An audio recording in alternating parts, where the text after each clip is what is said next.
All right, I'd like to call to order this special meeting of the Board of Finance for Wednesday, May 15th. We'll start by the Pledge of Allegiance.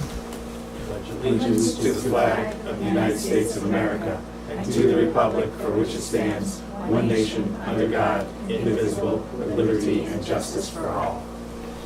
All right, for tonight, Mary is not here yet, but she is coming, and Brian will not be in attendance. In public comment, please.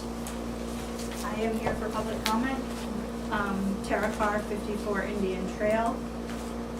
This is regarding the Board of Ed budget, and I'm going to read something to you that was published on May 11th by Community Gazette.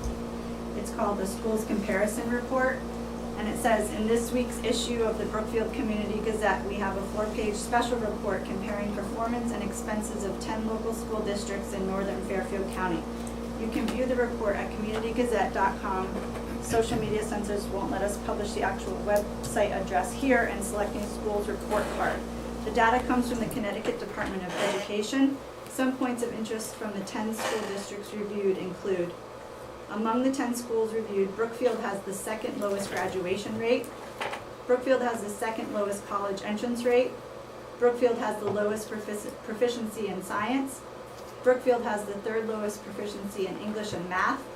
Brookfield has the third lowest scores on the state test for post-secondary school readiness. Brookfield has the second highest suspension and expulsion rate. While Brookfield has the highest household per pupil expense ratio, a measure of the tax burden per household, it has the third lowest expense per educator. Brookfield has the fourth most educators per student and the third lowest spending per pupil. So I want you to note that this data posted is from 21-22, which is a post-COVID school year.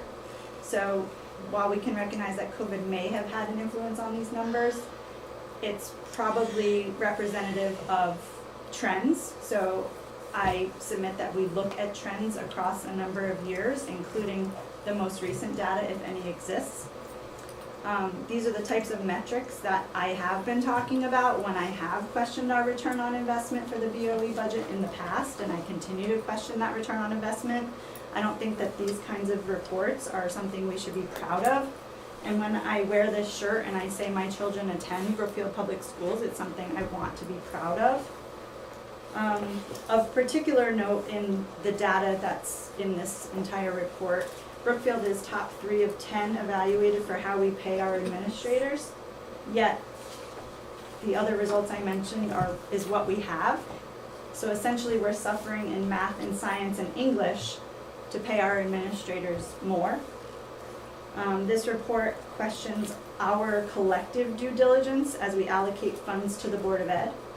And every year for the past several years, the Board of Ed budget has increased significantly, which adds up to millions and millions of dollars. Again, for what return? The first rule of any business, and you all know this, is that we shouldn't throw good money after bad. We owe it to the town and to our children to ensure academic rigor, and this budget that's going forth on the 21st of May does not ensure academic rigor based on this reporting. So I submit to you, the Board of Finance, that you seriously reconsider the Board of Ed budget before the 21st. And the question that should be asked is, does this Board of Ed budget, does it support performance? Are we giving this budget based on the performance of our children? And that's all I have. Thank you. Thank you. Thank you. Thank you. Any other public comment? Thank you. All right. Hearing none. Move on to correspondence. This month we received correspondence from Andy Correa, 2 letters from him, and then one from Irene Correa. I'd like to make a motion to approve the minutes of our last 2 previous meetings. We had the public hearing on April 3rd, and we have the regular meeting minutes from April 10th. I'll second. Any questions, comments? Nope. All in favor? Aye. Motion passes. All right, Steve, floor is yours. Okay, so I thought I'd start with a visual presentation. If you look at the screen, you will see the steps at Cadogan. This has been a problem for the last 10 or 20 years. It's continuing, you can't grow the grass. And they just finished it, and they repaired this. This was in our capital budget. Can you show the next picture? And that's what it looks like. They did a really good job, and it's gonna help protect the fields and keep kids and parents dry. So I thought you'd like to see a little picture. Next week, we are gonna have a Vietnam Veterans Award Ceremony at Wiskaneer on the 21st at 5 o'clock. The Lieutenant Governor is coming, everyone is invited. A couple weeks ago, I don't know if anybody saw it or participated, we had a townwide tag sale. We had like 120 families participate. There were 40 some odd right here. It was very well received, and I think they're gonna do it again. The radio system, we have transferred and set up the radio system temporarily in the sergeant's office at the police headquarters. Because remember, we're gonna redo the dispatch area. So we're ready to move over to there to allow them to continue to do that work. We're now working in the schools and setting them up with the new radios and all of that equipment. So that's moving apace and is so far on budget. If you've noticed out here, we started on the staircase. That's been a long-term, you know, the tie, railroad tie. They're working on that. That should be finished in the next 2 or 3 weeks. And we also started on the pickleball courts, if you notice. We already have the path that goes down, ADA compliant. Next week, they will start to, they're gonna line out where it's gonna go and start to put the concrete down. They're really moving quickly. So maybe in 6 weeks, we'll have pickleball courts, maybe 8 weeks. Certainly by the end of summer, we'll have those pickleball courts in and ready to go. You know, we're doing some work. There was a budget capital item for the Parks and Rec building by the high school. Remember, we were gonna put concrete on 2 of the bays and then the little addition. Turns out there was some issues with the actual structure, and we wanted to make sure it was good. So we got Kevin Archer is looking at the engineering on that. He's coming back to us next week with what he thinks the design should be, because I don't think anybody wants to cob something together and then 5 years from now have to go back and say, hey, we gotta redo it. So we're working on that. The cannabis store was voted down by zoning, right? And that's good, that's fine. 20 Station Road. 20 Station Road, we had an agreement with them and with DECD where we got a $1.2 million grant where the town would do the remediation on 20 Station Road, remove the contaminated soils and make it all good for 20 Station Road, and then the developer would build a development. Right before we were about to sign the agreements, the Department of Labor, Connecticut, came in and said to us, not only do you have to do the remediation town at prevailing wage, you have to do the whole project at prevailing wage. Now, the developer, in our agreement, we have $1.2 million for the remediation. Anything it costs over $1.2 million, the developer is on the hook for. They pay the difference. And they have said to us that they don't believe the project is now viable with prevailing wage. They went to Steve Harding and Marty Fonsello. Steve came back to us 2 days ago and said, you cannot get you need a legislative fix. You can't do it. He can't get it done. No, I said that wrong. Not that he can't get it done. It's just not possible to do. The support is not going to be there. So now Brookfield Village does own that property. They bought it. We got the $148,000 in blight funds. So they're going to continue to have discussions with the state and with us. I don't know where we're going to end up with this, though. I just don't. They're kind of at an impasse. Good news is 846 Federal Road. The tree fell on it. That property has sold to the next door neighbor, the liquor store owner. He has been into our blight panel already. He's going to apply for a demo permit, and he's going to either build a small development there or parking. So this is good. And he said he's going to move quickly. And I said to him, you better move quickly or we'll start finding you. No, we'll give him some time to do this. You get a demo permit, you have to wait at least 30 days to start the demo. He's a very nice man. I think he's going to do exactly what he said he was going to do. And we collected $118,000 in blight fines from that property. So blight takes a long time, and the wheels of justice grind exceedingly fine, but we finally get there at one point. There will be a block party in the downtown on June 2nd. I urge everyone to go. It's just, we have like 20 more requests for spaces than we have, right? So it's gonna be a lot of fun.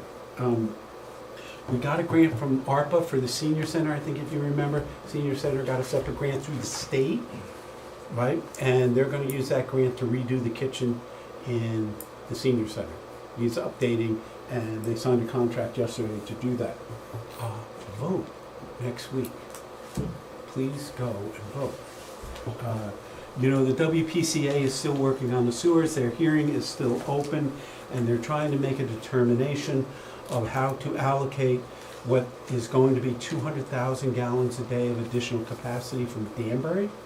Right now, their guidelines are showing, and their plan is to give 2,000 gallons per day per acre of land.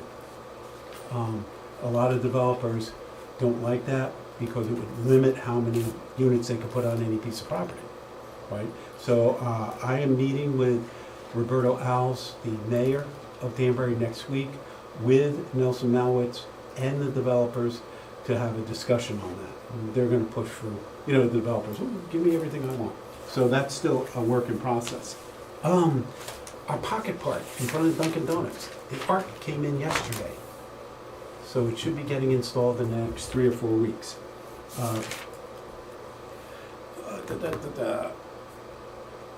We told the staff, we had a staff meeting this morning, and we told them in no uncertain terms, no purchase orders outstanding after July 30th for this fiscal year. June 30th. Don't June do it. 30th, not July, right? July 30th. 31st, so they Yeah. close. No, we give them a little 31st. time over Okay. June 30th to Okay. actually get them in. I But you have to apologize. make the commitment, you have to have the purchase order in hand, it has to be in progress. We don't want you purchasing something in July with this year's money. This is stuff that's already been purchased, and we just want to close them out, receive the goods. The library septic is all set, we just took a tree down. We don't have the final number, but we did get $2,500 from Eversource because they put one of their poles in the corner of the septic, and we complained to them. And so they gave us $2,500. I think we're gonna end up around 35 or 36,000 as the final number, and that should last hopefully a very long time. There will be FOI training, and we're gonna be sending it out to all the board members. If you wanna get more training on FOI, it will be one evening at the end of the month. We recommend every board, especially if you're a new member. It's gonna be like at 7 o'clock, goes for about an hour, and you can ask any questions you want if you wanna learn about FOI. And we're sending a letter to Iroquois today about our concerns with the compressor. I can send you a copy of that. And that's pretty much it for me, except for this one last thing. Could you pass these out? Glenn, you had asked a question, because you said residents were coming to you. Why are my taxes going up if we have all this development? Here's a quick analysis. It's very hard to do because there are a lot of changing things. But it shows you what properties were worth in 2015 and what they're worth today. In commercial and industrial, we have taken that and said, okay, all of that is development. Now we know that's high because some of it isn't development, but those are the numbers, and all of that development together constitutes about 1.9% of the 2023 budget.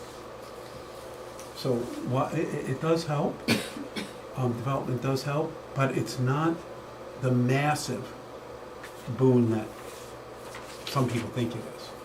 It may seem that way. Now, we do have about 10 developments that are coming in that are not in here, right? So if you got any questions on that, I'm more than happy to answer it. But you had asked that a while back, and I just wanted to get that to you. And that's it for me. Perfect, thank you. Thank you. All right, Marcia, or the Board of Ed. The Board of Ed was here. Eileen can go through the numbers. She was at the committee meeting today at 6:30. Yeah, I forwarded the reports to you, but you may not have had a chance to look at them because they just came in while I was in the meeting. The budget shortfall has grown a little bit more again due to transportation costs. So mostly transportation costs and long and short-term subs. So right now it's falling at $674,329. So they're going to be bringing a motion to the Board of Ed to have a request for an amount not to exceed probably around $675,000. That's still to be discussed in the Board of Ed, but that's what the proposal is right now. So again, it's, the items that we've talked about all along is the teacher turnover, the substitutes, special education, and then some bit of health insurance and electricity. They have done a budget freeze on some items to save money. We did look at what those items are, and they're things that aren't impacting. So some of them were, they can wait a year to renew some books. Some of it is, I forgot. I sent the report to you, but there weren't, the bigger looking items really aren't going to impact the work of the schools. So that was something that we were concerned about when we heard budget freeze early on.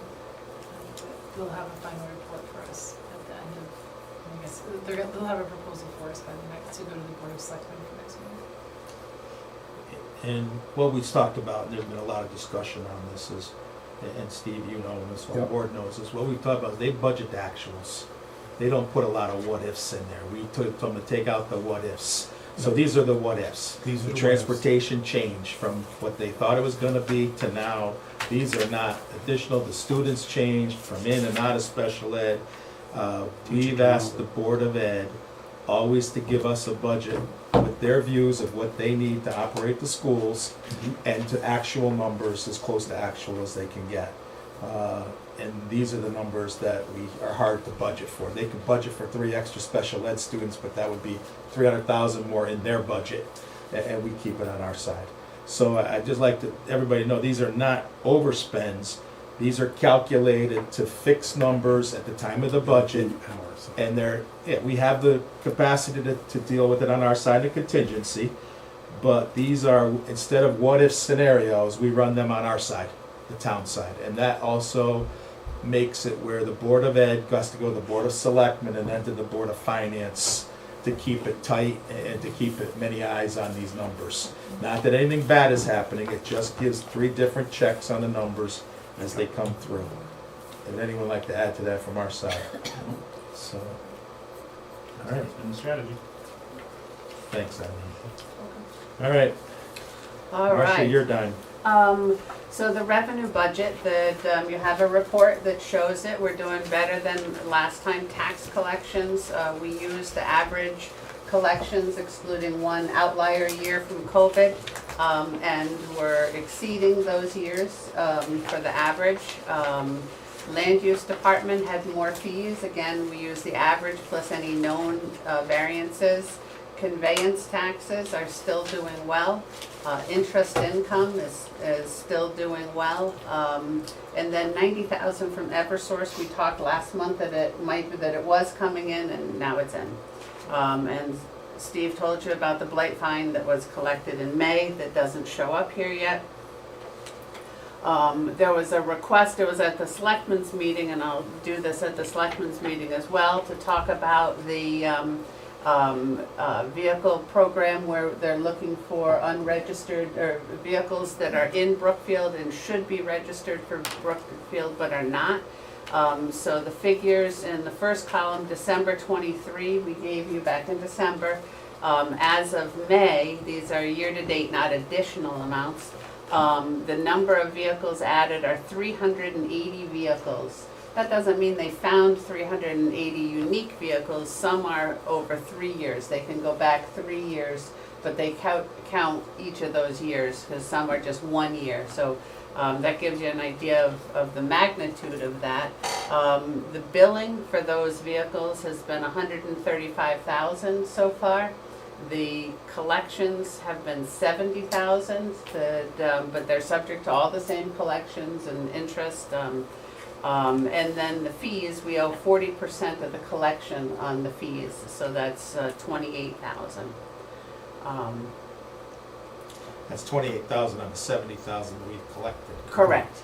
So that number's gonna go up on the 135. That's correct, right now, there's a category that we've had in revenue for collections offsetting the revenue, and that's where that shows up. Now, what if they don't pay? Do we have a revenue to go to the state and say the vehicles can't be registered or anything Yes. like that? So there is a vehicle to keep them in line. There is a Yep. vehicle for the vehicles.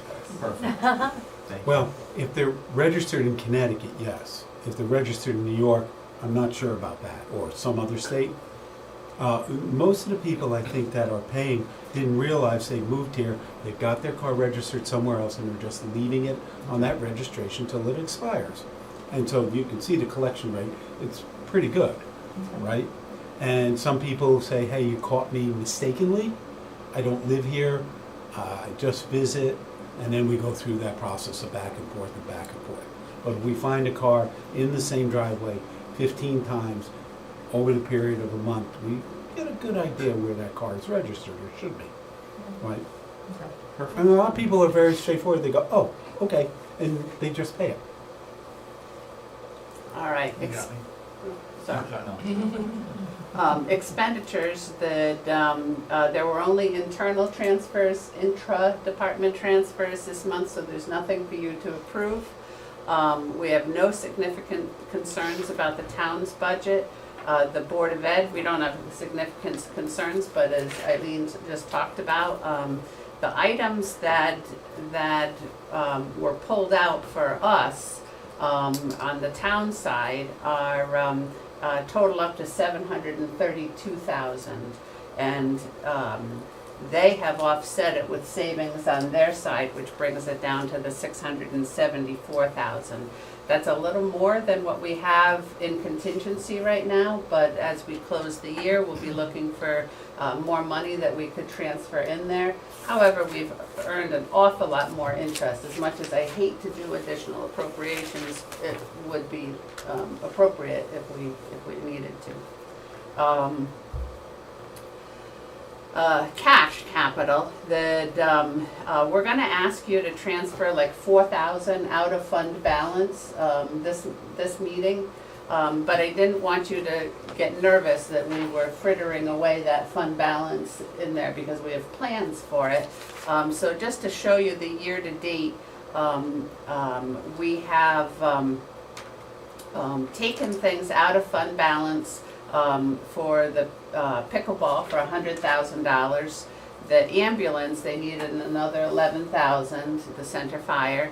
The police car, there was an accident, they needed $12,000. We canceled the design for the Still River Greenway, although it gets very confusing. This was when we were doing it ourselves, and now we have the same amount of money for doing it as Westcott got a group. grant for $5 million to design the greenway, all the way from Norwalk, going northway, maybe to the Mass border. And they're planning on doing a complete design using Westcott money. Brookfield's portion of that is about $350,000.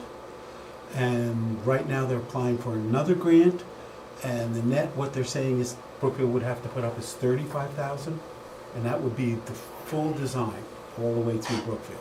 So Westcott is still working at it, but we thought, let's not do it ourselves if they've got this grant and they get this other grant that will pay for 90%.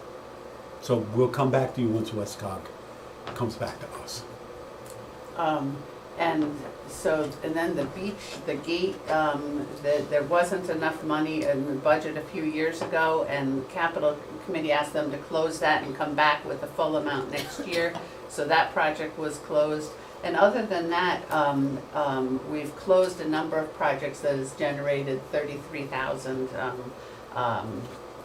for there. So the net amount for the year is $7,800 that we're taking out of fund balance. And that's the motion that's on our agenda.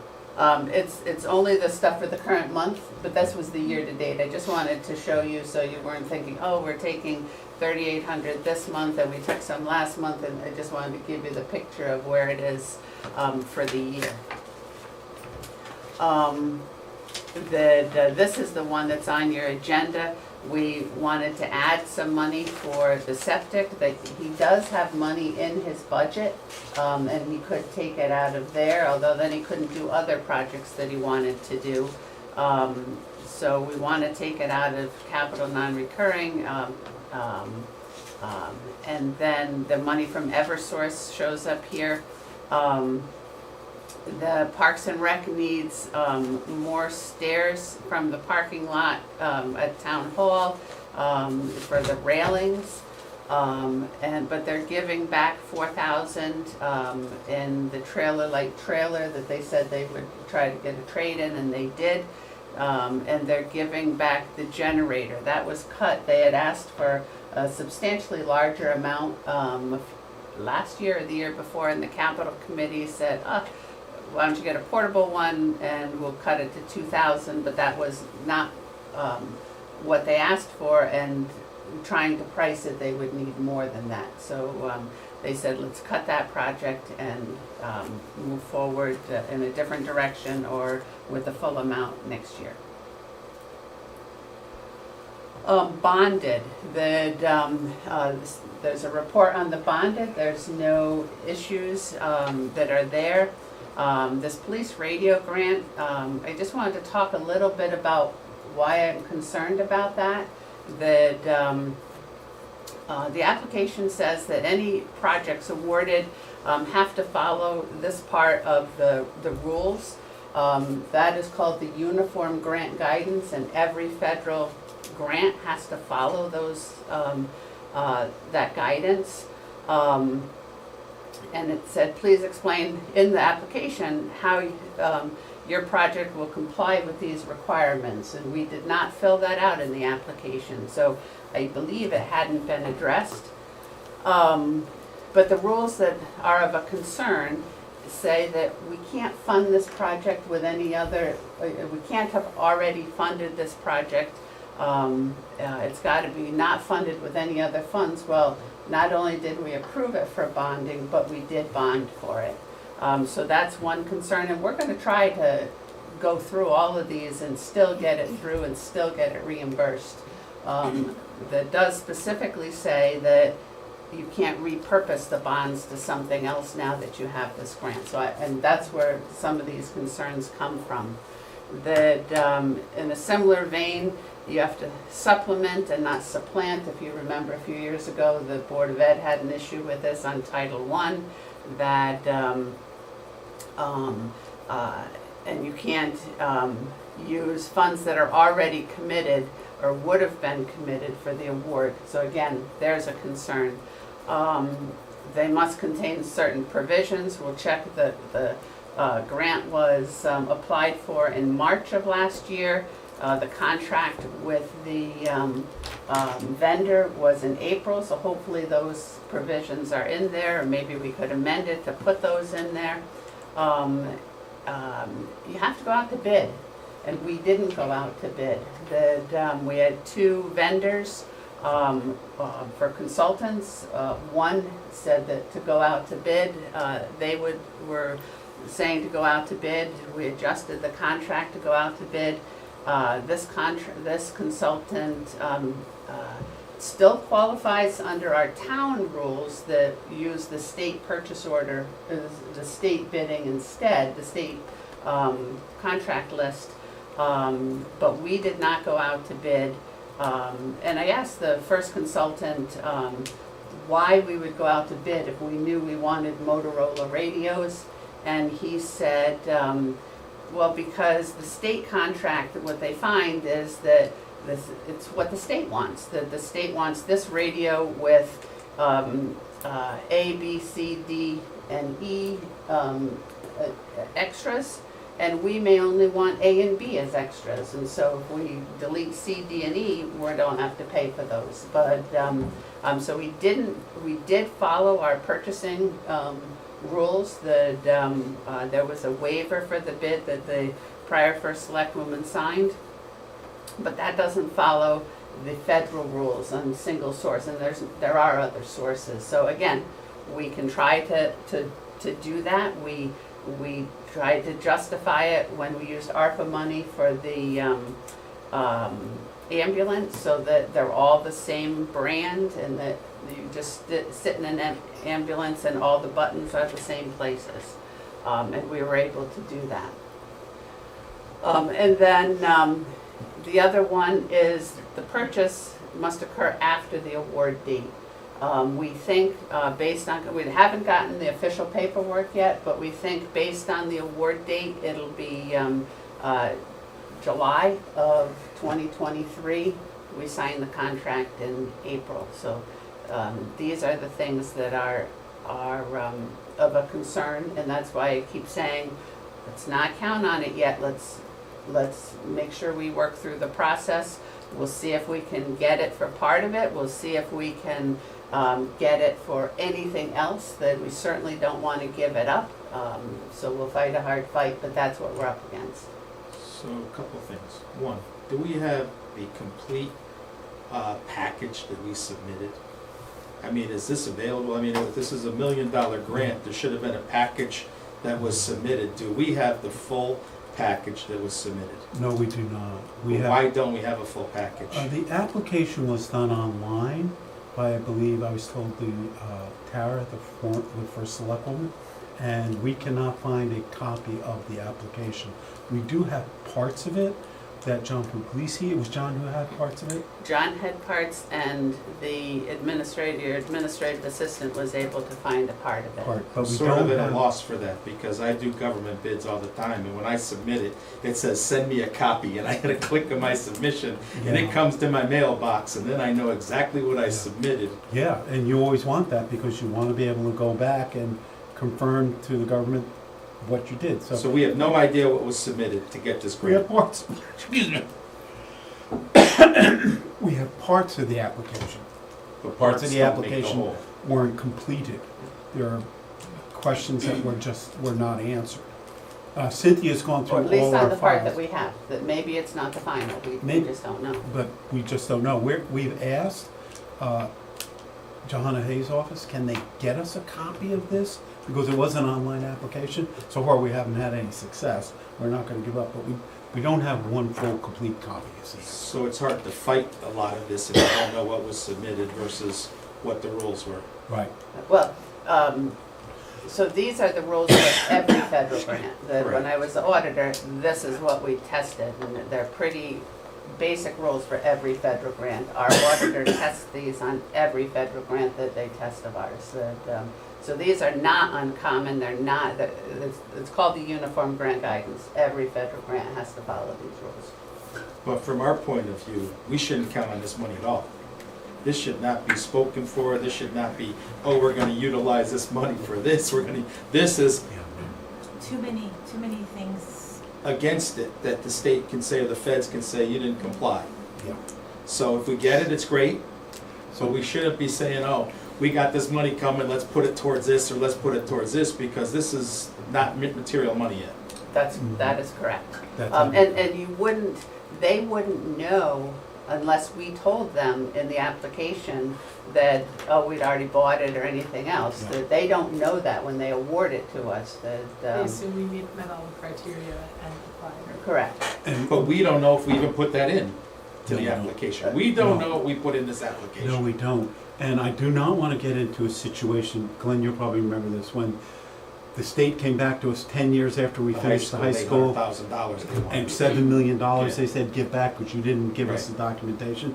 We don't want to get in a situation where they give us the money, and they come back to an audit 5 years from now and say, well, give us the money back. So shouldn't though, in a way, that if we're doing these applications, shouldn't we have more than one person being involved in the submittal of an application? And shouldn't we have checks and balances and Yeah. checklists? Yeah. Because there's a checklist I would go through on every application. I gotta put in my AAR certificate, I gotta put in my W-9 or whatever. I mean, what did we do on this? I don't think anybody but the former first selectwoman was involved in making this application. I know it did not come before the Board of Selectmen, and usually when we apply for grants, it's approved by the Board of Selectmen. I don't remember seeing that come before the board, and I think I'd remember if we were doing a grant for, so I just don't have a good answer for you. And one of the things, as far as that we've already bonded for it, did come up. We can see by the emails that it came up. There was a phone call. The phone call was only one person, the former first selectman was on that phone call. So we tried to go through to say, we would like to kind of recreate that phone call and ask the same question.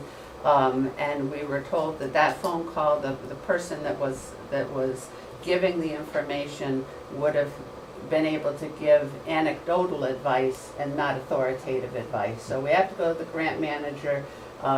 We've got to get the official paperwork so we can say that here's our grant number and here's our questions, and we'll be setting that up as soon as we can get that. We've already bonded for the full amount, so we're not gonna be coming up and having to find another $1 million. That's right? correct. Okay. This would be good money This to would be a good get. way to get, but it's But not it- gonna put us in a pickle of having. Who knows, you know, Chris Murphy might be able to get Congress to write an exception. We did that when we did the high school, and we still had, like, remember, $1 million? We just couldn't find the recommendation, so we got the legislative pass, notwithstanding, Bill, they call it, notwithstanding the information not being provided. We understand Brookfield has done this project, we believe that they've done it properly and everything, and we will absolve them of paying us the $1 million. Yeah, and that was the state level. That was at the state level, I don't even know if they can do it on the federal level. This would be federal. This is- It's federal, yeah. I'd say we don't count on this money Yeah. in any of our budget process or any of our spending process. If we get it, it's gravy.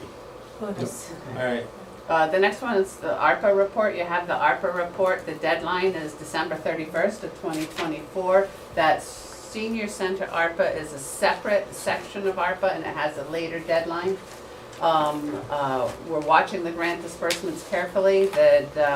As you know, there's one project we're moving out of ARPA because we want to make sure it's spent in time, and we don't want to have to give any of the funding back. You've asked some questions about ARPA, and so I have prepared this little timeline for you that in May of '21, it was launched, and the interim rules were shared the same day. In June of '21, we found out that we were getting $5 million.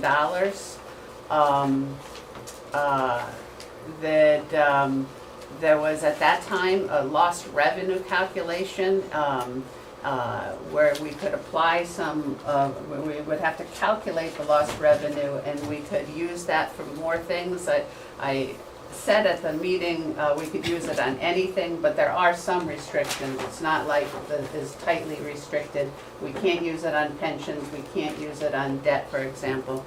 And so at that time, the 1.9 million was earmarked in our thoughts to move to lost revenue.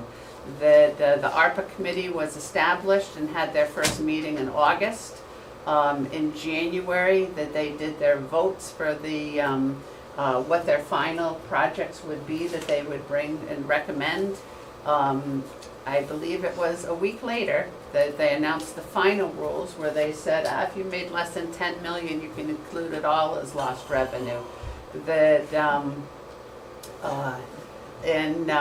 before you go farther, but that statement was irrelevant, because we did have an ARPA committee, we did Yes. run through projects, we took input from the community, and we ran a list of projects that the ARPA committee presented to the Board of Selectmen, that the Board of Selectmen agreed on, that we utilized the ARPA number for. So to say we could take it all as a revenue, we didn't, we allowed the process to work within the spirit of the ARPA agreement.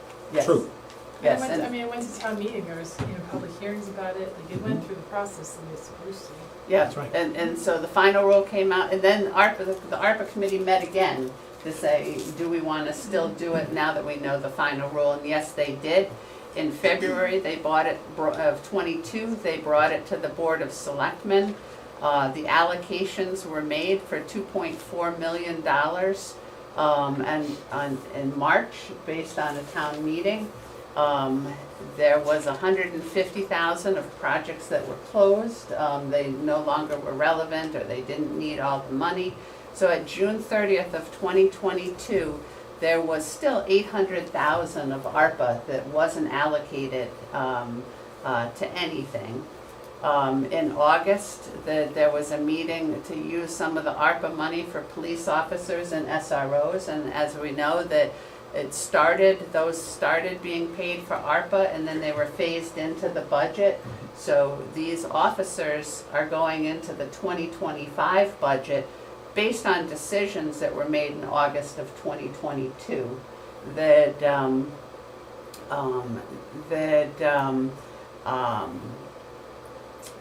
In June, some projects were, throughout the year of '23, some projects were closed.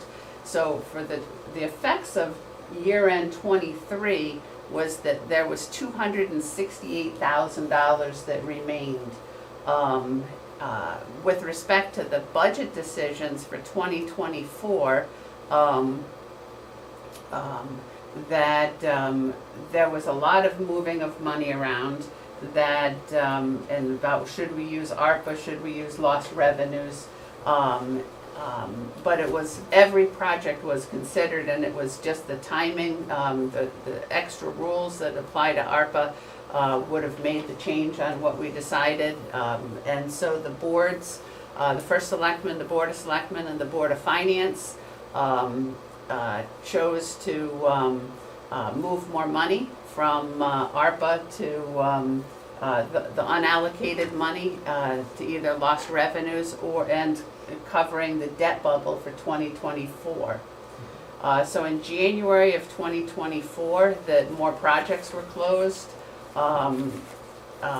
We moved one of the projects just because this deadline is looming. We want to make sure we don't give any of this money back. So we moved that to other funding of capital in the 2025 budget. The rest of the ARPA money is part of covering the budget for 2025. Any questions on that? No, but to speak to that, I mean, there's things out there to vote down the budget because of this ARPA money, and that's just not correct. That's only gonna cost the town $12,000. We have funded, go back a few slides. Go back a few slides, go back. Right there, down one. We managed to fund the pickleball, which would have been a perfect ARPA solution, but we managed to fund the pickleball through strategic use of monies that we have. So by no means does this restrict the town from good projects. Us moving this ARPA money and strategically how we've done this, we have planned and we've been disciplined in our money that we do have funds for good projects. So if the town wants to put forth the project and it goes through the process, we will work with the Board of Selectmen to find a way to fund it. To vote down the budget because of the ARPA makes absolutely zero sense other than costing us $12,000 for another referendum. It doesn't take any money away, and the same thing with the legal fees. If the Board of Selectmen decide to go against Iroquois, that would come out of a whole different ballgame. It's not this $200,000. Voting down the budget for $200,000 makes absolutely zero sense. Vote it down for a real reason, but don't vote it down for the ARPA money, because we are in good position to fund what is needed by this town. And I think that needs to be said. I mean, we will fund anything that we feel the Board of Selectmen comes to us and that we feel makes sound financial sense. We're not gonna say no. Yeah, and we were one of the few towns that formed an ARPA committee that really dug in and listed all the projects that we wanted to do. And we did all of those projects, and some of those projects we didn't fully spend. Others, they didn't pan out the way we thought, so we had this money left over. This was all committed money on projects that the town approved and wanted. We probably did about 20 projects in all. Yeah. Yes. Then to go back to your police on the ARPA funding, how we're rolling them in this year, was brought up at the town meeting about the police. And if you break down populations we're gone through and everything else, a 1 to 500 ratio. So let's break that down quick. In 2018, Brookfield had 17,000 residents. In 2020 census, we had 17,528. So we increased 500 people over 2 years. So if you take 500 over 2 years, that means over 4 years, we'd have 1,000 by doing basic napkin math, which I like to do, right? 500 over 2 years. Oh, 2 years. So 4 years gives, so that would put us at 18,500. We currently have in our budget 36 officers, so if you do the 1 in 500 ratio, that's based on 18,000 population.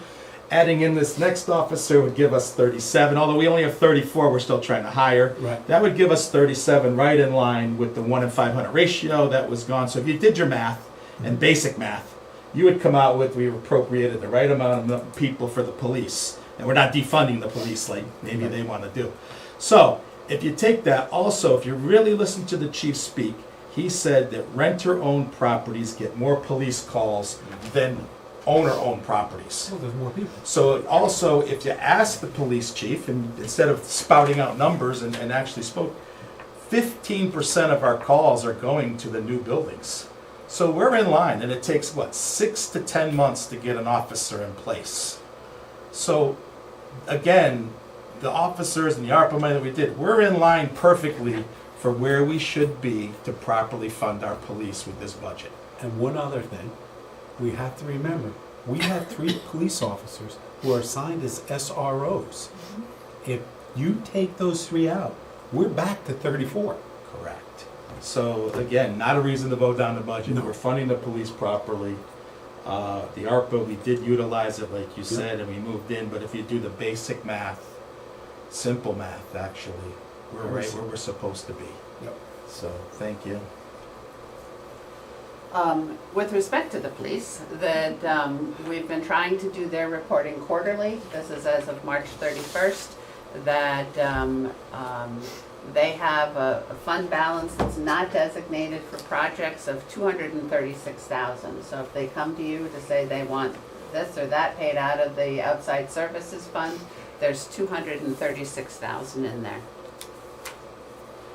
Are they anticipating anything? Pardon me? Are they anticipating, do they have an use yet? I haven't heard anything.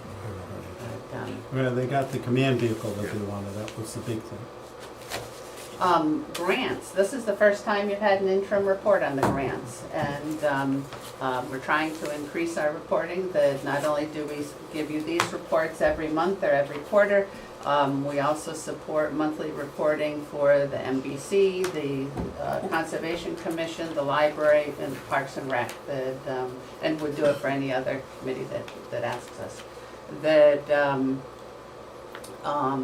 That some of these are reimbursement grants. So whereas a lot of times if we look at the capital projects, that there's a negative number and it sticks out and you say, oh, why is that negative?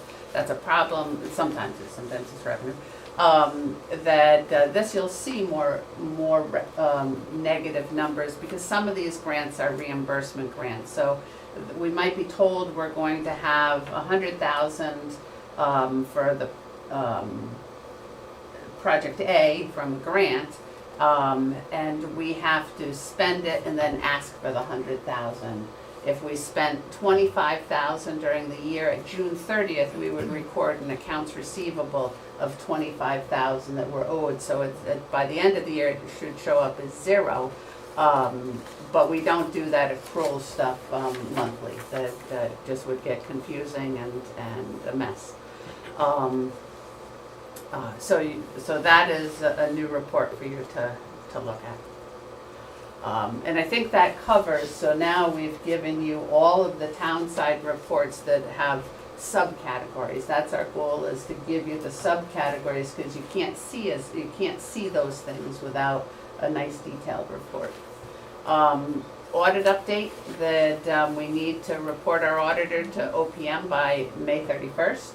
So that's on the agenda tonight. And we talked about this last month, but since you're voting, I wanted to refresh your mind that in December of 2021, we voted to keep the current auditors 5 years, was what we had talked about. There's no requirement that we do that. We don't have a 5-year contract or anything. But we did have a fixed fee for 3 years, and with it only increasing $1,000 a year. And anecdotally, that one of our former deputy finance directors is in a town where they were quoted an audit fee in January. This is last year. They put it in the budget, and the auditor in June said, no, it's going to be $10,000 higher. So a $1,000 increase. That's wonderful. This is after we do our own financial statements, so that's a $6,000 savings. But for year-end, the audit of the year-end 2024, which will pay in the 25 budget, we have those fees. It's the next 2 years after that that we're gonna have to negotiate fees. If you approve them, that they'll come in and start their preliminary field work on June 10th. Well, Dan, you'll be, well, we're seeing that with Marcia, right? Yeah, Going, okay. yeah. Good. No sense. Transfers to suspense, if you haven't been here before, transfers to suspense are like allocating things to an allowance for a bad debt. Generally in towns, there's a methodology, and we'll go through what hers is here. All taxes are still fully collectible, and you received an updated, I believe you received an updated listing. And it's lower by, I think it's $8,000 or $9,000, because she did collect them. And so what she does to continue to collect them is the collection agency. They've all been sent to a collection agency. She uses the marshal to go out and collect them if she can. If they have outstanding taxes and they come in to pay a bill, the law is it has to go to the old bills first, even if it's on suspense. They can't register with the Department of Motor Vehicles. However, that's a little softer now, because it used to be our registrations for our cars lasted for 2 years, and now they last for 3 years. So that's makes it slip a year and helpful for collections. And so for that reason, she's moved forward what she sent to the collection company by a year. When we send it to a collection company, when I was in business and would send something to a collection company, they would take a half of it or a third of it, whatever the deal was. When we send it to a collection company, the taxpayer that's being collected against has to pay the taxes plus the fees for the collection company. We don't lose any money on that. So for Grand List 2021, which the taxes were due in 2023, motor vehicle and personal property have been sent to collections. For Grand List 2020, that was the year where taxes were due in 2022, motor vehicle and personal property are requested for suspense. That's the general rule, is that she would do that group this year, but she also selects other individuals. If your mail is being returned, she's going to put you to suspense, or if she knows that you've moved out of state and she can't use the DMV to help her collect, she's moved those to suspense. So that is on your agenda for later this meeting. Other issues that at the Board of Selectmen's meeting this month, it was stated by a resident that the library director misused or misappropriated grant money. And I think that's important to bring up here, since you're the audit committee, that and the resident said instead of buying a computer or copier, the library director gave it to Brendan Slocum's book tour. And so I just wanted you to know that it's stated that that's what we were to do with that money. This is an excerpt from the award letter that saying we're thrilled to support this multifaceted series of events and the learning opportunities that Brendan Slocum's visit will bring to Brookfield students and residents. And we spent it on bringing him here for there was 2 days of presentations, and it was discussed that the library actually adjusted their program based on what the grantor wanted, and they came to an agreement, so that's what they got the money for. And if we had spent it like on something like a computer or a copier, we would not be in compliance with the grant award. And I found it took exception to that, because I'm in charge of making sure all of our money is spent appropriately. And if someone finds something that's not, I'd love to hear about it. and look into it and discuss it before it goes to a public meeting that we're saying that they misappropriated monies, and I believe that the library will be at the selectmen's meeting to discuss this further next month. This is the first I've heard of this, I think, personal exception to it in my household as well. Knowing the person who wrote the grant, this is egregious. And it's so rare that, that they would even put the vendor's name in the grant agreement, and this is, in the grant agreement is the vendor's name, and looking at the bills, that's the vendor we spent it on, that we spent it on that, I looked at every bill. We spent the majority on getting the speaker. It said that we would pay for travel, we spent some on that, but it was all for this project. There's $65 left. I think for our public, ask the question instead of accuse the question.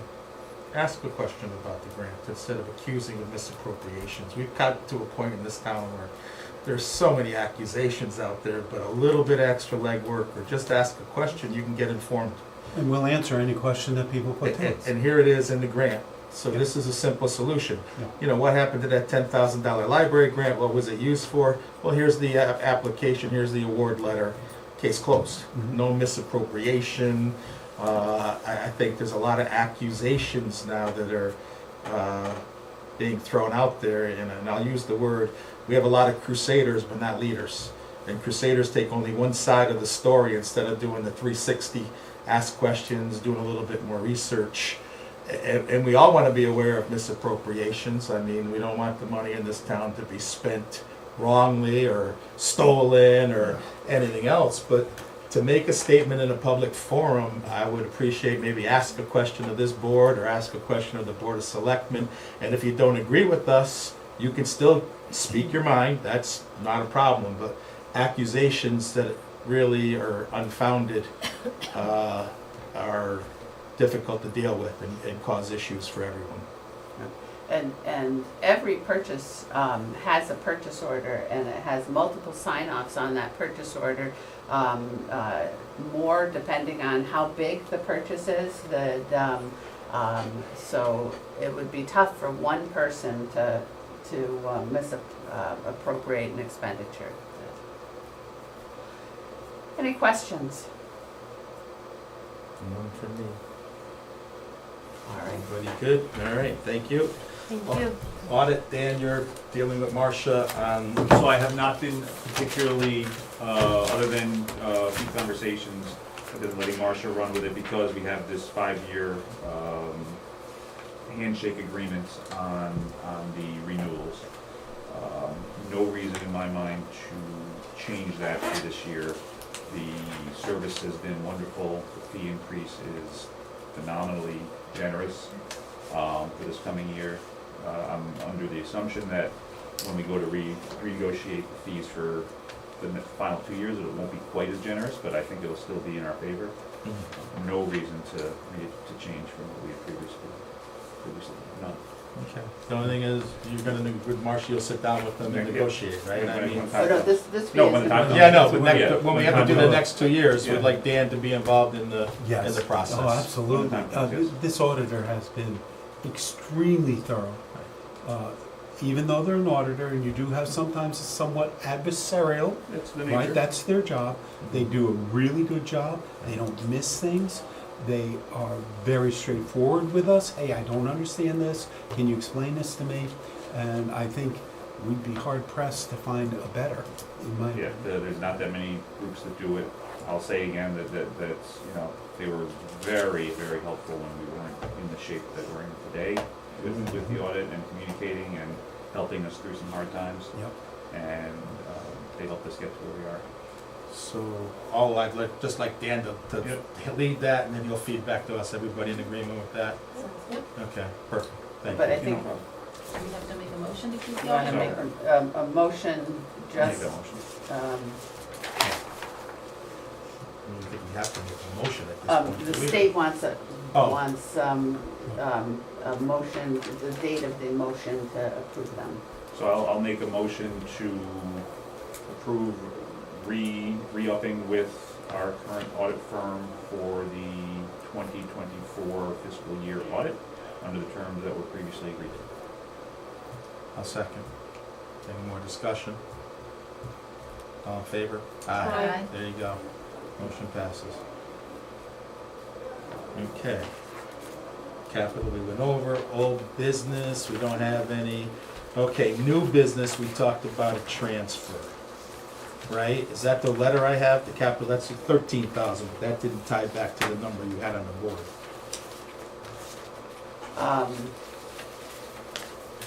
You had like 7,000. It should be like 4,000, what you have. The letter I have is $13,020. Right, take it off of this letter.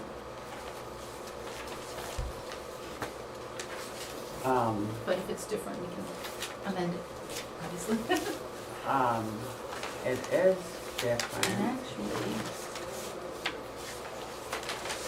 You have 7,840. Oh, 13,000 is the total at the bottom, versus the, So what is the amount we need to appropriate? 4,520. yes. 4,520. So the motion still stands, it's coming from the capital non-reoccurring, correct? And it was approved at the Board of Selectmen. Yes. so we just need to put the number in there, because. Instead of 13,000, no, Like the one I put in the agenda, I didn't put any number in there. right, 13 To is the go off that, we total need to put the. debit and credit. okay.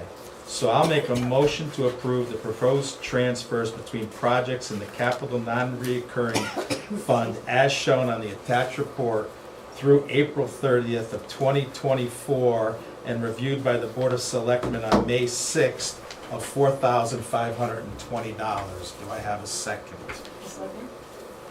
I think we've gone through this. Any discussion? Hearing none, all in favor? Aye. Perfect. General budget follow-up, I don't think we have any. I'll address what was brought to us tonight.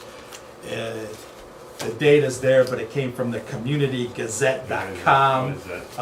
I don't know what they are, who they are, and to make a change at this stage, Can't do it. based on data that is the Community Gazette data that needs to be vetted and gone through, I think would be not a good response at this time. Can't do it anyway. Yeah, I don't think it's in our. We can't, but I'm just saying, even to get data from online Gazette, I think it could be good. I'm not gonna discount the data, but we do our homework. When we get data, we research it, not just jump on it. So if there's validity in the data, I actually think that validity in that data should go to the Board of Ed, and that's their purview to look at that and to decide how they're gonna operate the schools. I think as a Board of Finance, and y'all can correct me if I'm wrong, is we don't use money as weaponizing or punishments when it comes to the Board of Ed. They come to us with a stakeholder budget. We review the budget to see what we feel would pass and allow them to operate as they decide to operate as a Board of Ed.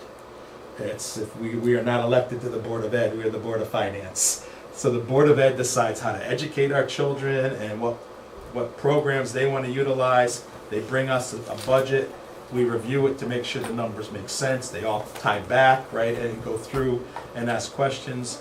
And I think that data should be more to the Board of Ed than to us. And in our, well, Dan, you and I have been here a long time, and Eileen, we don't use money as a weaponize. Agreed. That said, if the budget gets voted down and the data and the numbers suggest that the public is, mandating that the Board of Ed budget is too high, then we have decisions to make. So, Absolutely. So that's. I totally agree. It's not for six of us to decide. If the town votes down the Board of Ed budget, decisions will have to be made. And, if it's voted down by a vote, then we have one decision. If it's voted down by 1,000, then it's, Yeah. I mean- What is the mandate? What do we think the public is really saying in this vote? Correct. I think we're all in agreement with that. But like I said, for us six, we take, and even on Steve's budget, we take the shareholders' suggestions, we vet them out, and we try to make it work within what we feel is gonna pass. And if the residents vote it down, then we make the adjustments Right. And accordingly. also what you think the appropriate budget is, Correct. right? So I think on that, the general budget, you know, Should we set a date? We're gonna have to meet one way or the other, either to set the mill rate or to make decisions. we can. When is the vote The vote is is next Tuesday, the 21st. 21st. 21st, right? That week, next week, all I can do is the Wednesday, the following week. I can't do the 22nd. Okay. I can do the 23rd, the 24th, or the 27th. I'm traveling both Mhm. weeks, so I'm home. Yep. I'm not home, the 27th is Memorial Day. No, yeah, that ain't gonna work. So 23rd, 24th, or the 30th. I'll be back 30th. What's the outside date to set the mill rate? And what's the process if we have to go to referendum again?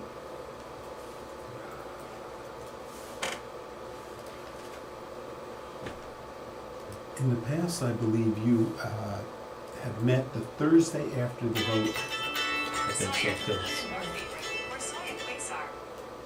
I think we did meet Yeah, within a few days. Yeah, The pretty 23rd, I can meet the 23rd. You can't? I can't, it's, And you can't. I think you have to do it within 2 weeks, so that, the latest day, Can we do the 30th? Can everybody be there the 30th? well, referendum must be held in 14 days, which would be June 4th, but you have to Post it, how many days in post advance? it, 10 days, right? 10 days, so you don't have much time. wait, say that again? That can't be right. So basically 4 days after the referendum. I don't know, we've done that. Yeah, I think we But did. maybe you don't need to put the amounts in the, Check on that. Yeah, well, yeah, And then you we'll get have back, until we'll that figure out June a date. meeting. I think the 30th would work. We can't meet the 23rd if there's only gonna be 4 of us here. I'm back on June 4th, so So you can cut it out. yeah, You're out. I'm out. I'm sorry. That's all right. Yeah, the only day we can't do are this Thursday, or that Thursday and Friday. The 23rd, 23rd 24th, and 24th. 28th, I'm away, 29th, did you I'm do the away. 22nd? No, I'm away. I mean, you could do it if you all could be here, but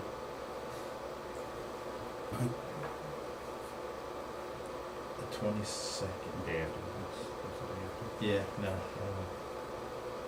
Are you allowed to meet on a weekend? no. That's one day. No, you could meet on the weekend if you It's wanted. Memorial Day weekend. I won't Sucks, be- but you could meet on the weekend. Yeah, you could. I'm out of town. All right. There's a minimum Let's think number about it. of It hasn't been voted down yet, so I mean, Right. when do we gotta do the mill rate by? That's 15 days after the adoption. 15 days, so we have time. Well, Yeah, let's do the 5th. be positive. If it gets voted down, we'll figure out a Yeah. date to meet. And if you had to, you could do a Zoom, a conference True. call, right? As a Okay. meeting. Not perfect, not most desirable, but you do need to get it done. So let's put in the 30th to set the mill rate. Is that, can we get enough people for the 30th to set the mill rate? Yep. Right, and then that's the, if the budget fails, we'll figure out a date that we'll, all can do, either be via Zoom or however. Yep. Okay, everybody in agreement? Yes. Perfect. All right, we're on to the tax collector suspension list. I think Marcia talked us through this. This is something that happens every year. So I'll make a motion that we approve the tax collector's suspension list. Do I have a second? 1 second. Any discussion? Hearing none, all in favor? Aye. All right, motion passes. Other items that come before the board, I don't think we have any. No public comment, and then budget clarifications, I think I went through a couple of them. Again, The ARPA money, we have in place, we have mechanisms. I think we've used discipline in our financial process, that any project that is needed, we will fund. The discussion about the Iroquois lawsuit and, putting funds in the legal fees, I just, safety is everybody's prime concern in the town, I understand that, but also, in doing some research, in one of the cases, Iroquois put $15 million towards their legal fund to fight something. If we are going to be serious about this and fight this as a town, which is a decision of the town, people gotta realize that this is not gonna be $200,000 worth of legal fees to fight Iroquois, to have a win. And doing simple math, if it gets into the $1 million range and whatever, it's gonna cost each household $300 and a supplemental type of tax to fight this. Again, safety's imperative, I'm not discounting that, but people need to understand that if you're gonna go into this battle, and you wanna fight someone that's willing to put up $15 million in legal fees to fight causes, they have money behind them. And that's not to say we don't, but we have to understand and I think if the Board of Selectmen were to do this, and part of those, you should do a risk analysis, have a law firm come in and do a risk analysis. What's the percentage you have a chance of winning versus the time and effort cost into this? I think it has to be a educated decision all around. And again, safety's number one, I get it, I understand It is, absolutely. We want it to be safe. In looking at this, I have talked to some attorneys who are familiar with environmental issues facing this. This is much like the Siting Council and cell towers. FERC controls this. FERC makes the decision. Now, they have given the air quality management to the state, and that's what we're going to the state with the letter we're sending them tomorrow morning that the Board of Selectmen met with on today. You make some really valid points. Now, safety of our students and our children is primary, but there is a lot of rhetoric going around backwards and forwards, and we have to deal with the realities of where we lie. To your point, this could be hundreds of thousands of dollars to pursue a lawsuit like this.